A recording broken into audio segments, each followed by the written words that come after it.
नमस्कार दोस्तों, एक बार पुनः आप सभी का हार्दिक स्वागत है आपके अपने YouTube चैनल पे। हम आज की इस वीडियो में दोस्तों डिस्कस करेंगे MDU एमएड थर्ड सेमेस्टर का क्वेश्चन पेपर इंडियन सोसाइटी का 2022 का।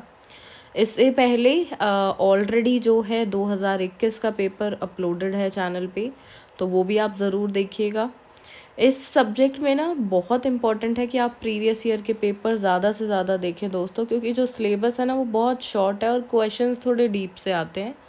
तो जैसा क्वेश्चन पेपर में क्वेश्चंस आते हैं उसी प्रकार से तैयारी करें। सिलेबस को ही सिर्फ मॉडल बना के अपनी तैयारी नहीं करिएगा। साथ में इस सब्जेक्ट के नोट्स का लिंक वीडियो के डिस्क्रिप्शन बॉक्स में है। PDF डाउनलोड आप वहाँ से कर सकते हैं। बाय कुरियर मंगवाने के लिए हमें नीचे दिए हुए नंबर पे भी आप संपर्क कर सकते हैं। पहला क्वेश्चन है, discuss the evolution of Indian society. Question number 2, Indian society represents the unity in diversity. Comment.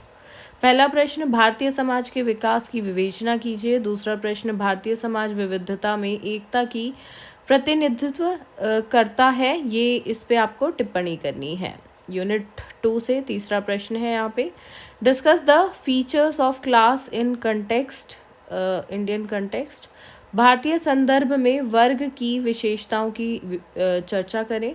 चौथा प्रश्न, examine gender as a basis of social stratification. सामाजिक स्तरीकरण के आधार के रूप में जेंडर का परीक्षण कीजिए, लिंग का परीक्षण बेसिकली। प्रश्न 5, question 5, explain westernisation as a process of change in Indian society. भारतीय समाज में परिवर्तन की प्रक्रिया के रूप में पश्चिमीकरण की व्याख्या कीजिए। आगे बढ़ेंगे।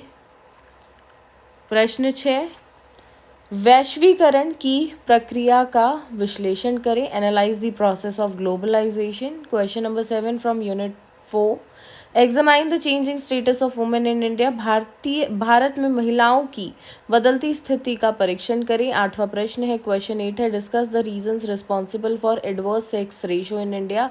भारत में प्रतिकूल लिंग अनुपात के लिए उत्तरदायी कारणों की विवेचना कीजिए। देन क्वेश्चन नंबर 9 है, explain in 50 words. Each question carries 2 marks. First is elementary family, प्राथमिक परिवार।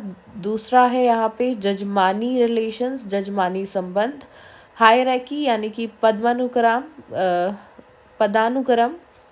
देन एस्क्राइब्ड स्टेटस यानी कि निर्धारित स्थिति। आगे बढ़ेंगे।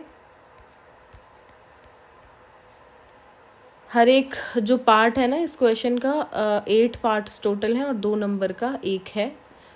बाकी आपके जो पेपर्स होते हैं उनमें 4 क्वेश्चन आते हैं, 4-4 नंबर के होते हैं, तो 16 नंबर का एक प्रश्न होता है। जनरली ये क्वेश्चन नंबर 1 होता है, बट इस सिलेक्टिव सब्जेक्ट में क्वेश्चन नंबर 9 होता है और आपके टोटल 8 पार्ट्स पूछे जाते हैं। हर एक पार्ट जो होता है वो टोटल आपका 2 मार्क्स ईच का होता है। ठीक है, तो हो गया वही 16 नंबर का।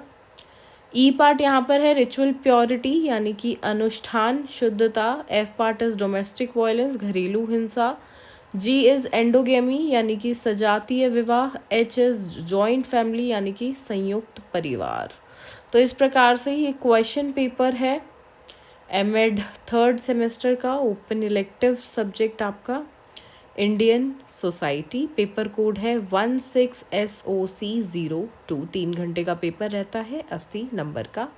नोट्स जो हैं दोस्तों हमारे पास सभी सब्जेक्ट्स के अवेलेबल होते हैं। आप हमारे सेल्स पर्सन टीम को कॉन्टैक्ट कर सकते हैं, वीडियो के डिस्क्रिप्शन बॉक्स में लिंक है।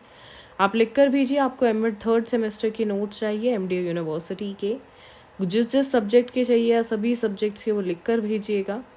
और इंग्लिश मीडियम में चाहिए या हिंदी मीडियम में, और किस पिन कोड पे आपको डिलीवरी चाहिए वो भी लिख कर भेजिएगा। वरना अगर एग्ज़ाम्स में कम ही टाइम बचा है तो सिर्फ इम्पॉर्टेंट क्वेश्चन विद आंसर करिए। वीडियो के डिस्क्रिप्शन बॉक्स में लिंक गिवन है सभी जितने भी इम्पॉर्टेंट क्वेश्चन विद आंसर्स हैं उनका, और साथ में इस क्वेश्चन पेपर में जितने भी क्वेश्चन हैं उन सब का आंसर उस सॉल्व PDF में आपको मिलेगा, क्योंकि वो पिछले 4 साल के जो पेपर्स हैं यानी कि 2018, 19, 21 और 22, इन चारों पे आधारित जो है वो इम्पॉर्टेंट क्वेश्चंस फ्रेम्ड हैं। 2020 में MCQ एग्ज़ाम हुए थे तो उसको इंक्लूड नहीं किया गया है, राइट। सो ये आप ज़रूर देखिएगा। आपका ये जो इलेक्टिव सब्जेक्ट है 2017 बैच से स्टार्ट हुआ है, तो 18 में इसका जो है फर्स्ट एग्ज़ाम था। सो पिछले 4 साल के पेपर्स अगर आप कर लेते हो, यानी कि वो सिर्फ इम्पॉर्टेंट क्वेश्चन विद आंसर कर लेते हो, दैट्स वेरी इनफ। आपको आपका मैक्सिमम पेपर वहीं से देखने को मिल जाएगा। हो सकता है 100% पेपर ही आ जाए, वरना एक आधा क्वेश्चन नहीं होगा, अदरवाइज सारा पेपर आपको वहीं से मिलेगा। अगर सब्जेक्टिव नोट्स पढ़ना चाहते हैं, उसका लिंक भी वीडियो के डिस्क्रिप्शन बॉक्स में है, तो आप अपनी इच्छा अनुसार जिस भी प्रकार से आपके पास जितना टाइम है उस हिसाब से मटेरियल डाउनलोड कर सकते हैं और वहीं से पढ़ें, क्योंकि इस सब्जेक्ट के लिए आपको मार्केट में और कोई भी बुक अवेलेबल नहीं होगी। अलग अलग टॉपिक्स के लिए आपको काफ़ी सारी 3-4 बुक्स परचेज करनी होगी और उसमें टॉपिक्स ढूंढने पड़ेंगे, which is a wastage of time. So choose for the notes specially for this subject. बाकी 4 सब्जेक्ट के लिए आप करो ना करो, पर इस सब्जेक्ट के लिए ज़रूर करिएगा। That is going to help you a lot in your examination. All the best to all the students.